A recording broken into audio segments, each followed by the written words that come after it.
As Dr. Dials just said, my name is Hagar Attia, and I teach here at TEDxFresnoState. I teach persuasion, and I teach argumentation and critical thinking. And every once in a while, I'll get asked a question that surprises me and sometimes brings about a little bit of dismay, where someone very concerned will ask, how is it? How is it that someone as neurotic about evidence as you, who teaches critical thinking, or my favorite is, how is it that someone as intelligent as you still believe in God? Yeah, I get asked that. And it's always an unnerving thought. It always stumps me, because for someone who wears her faith on her sleeve, or on her head in my case, the idea that somehow professing my faith so obviously may hurt my credibility as a serious intellectual is a little bit disturbing. And I'm not gonna stand here and pretend that I'm some kind of like really spiritual person, because I'm not. I'm also not gonna claim that I'm anywhere near being an intellectual, because I'm far from that too. But I want to be. I want to be, and I want to have both in a holistic and authentic way. So it begs the question, how is it that someone can study and research and teach and build a career that is based in scientific inquiry and still lead a spiritual life and still be taken seriously by the academic world?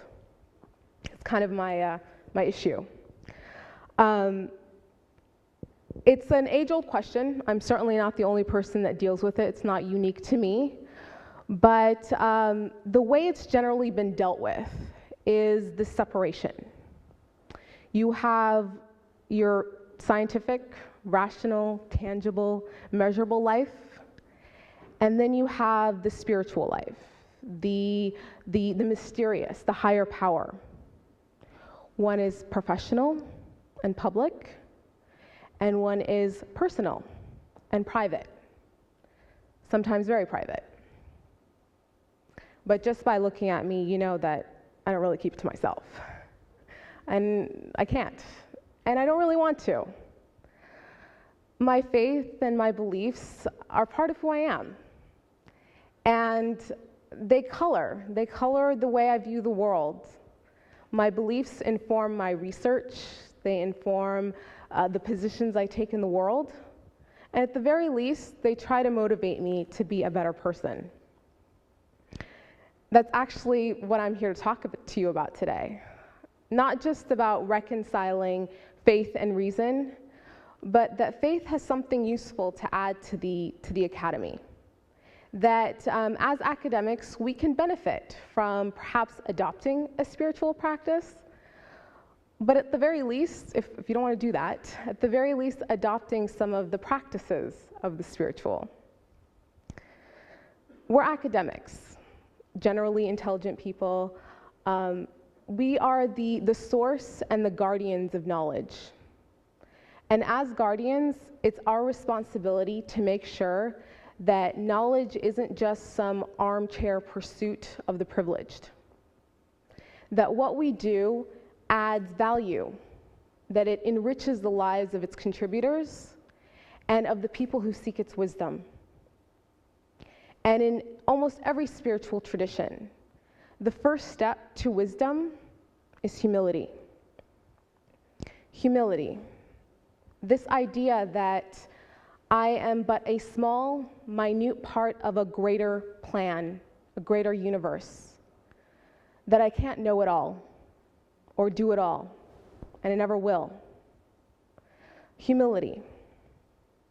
It's not a quality that intellectuals and scientists are necessarily known for, but we can benefit from perhaps taking it on a little bit.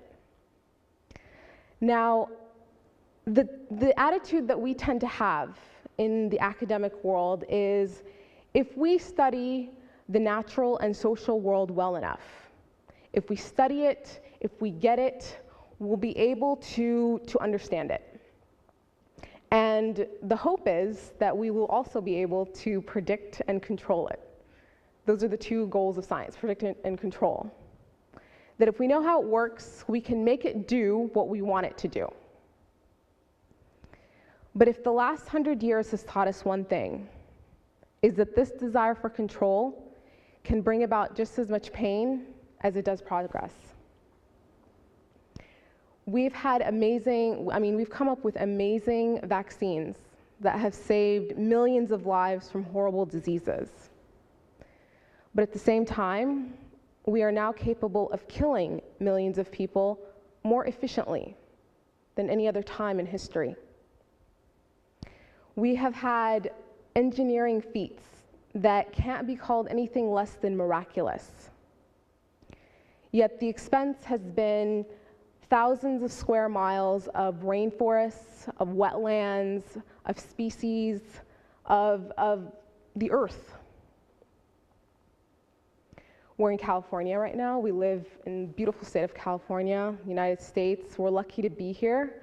We have one of the highest standards of living, not just in the world, but in history.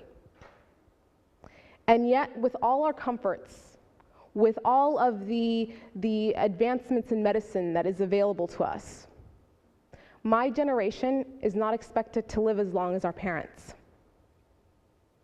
And we are slowly and surely coming to the conclusion that maybe we don't know it all. We can't figure it out all. And almost every spiritual tradition in the world espouses the idea of humility. The idea that we should relinquish this need for control just a little bit. That maybe the mind doesn't hold all of the answers. I'm not saying abandon the mind, not at all. But temper it. Temper it with wisdom. Curb it for all our sakes. So that leads me back to my original question, my original conflict between faith and reason, which in my mind isn't really a conflict at all. To me, faith and reason are two tools to the same end. And that end is a life of truth, a life of meaning, of service to others. And each one leads me to that goal, holistically, together. Science answers the questions of who, what, where, when, how. It's through science that we figure out how we're made. How does the world work? How do I build a skyscraper? How do we heal the sick? And we have entire institutions that are devoted to answering those questions. And we are thankful that we have those institutions. But science, as busy and as interesting as it keeps us, doesn't answer the question of why. Why are we here? Why were we given this amazing capacity for language and intellect? Why weren't we amoebas or sea otters? What's our point? What's our purpose? Science doesn't answer that question.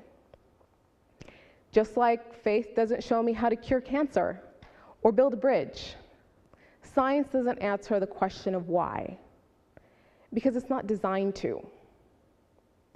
The question of why is addressed not at the mind, it's addressed at the heart, at the soul.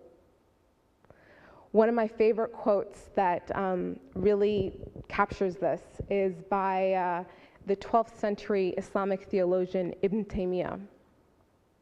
And he says, revelation came not with what is against the mind, but what is beyond it. In other words, the revelations or the messages that we get from God or Allah or whatever you want to call your higher power aren't here to deny or contradict our intellects.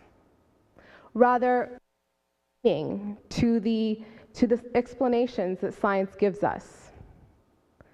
They personalize them, make them worthwhile. They humanize them, and they keep us human. Thank you for letting me share that.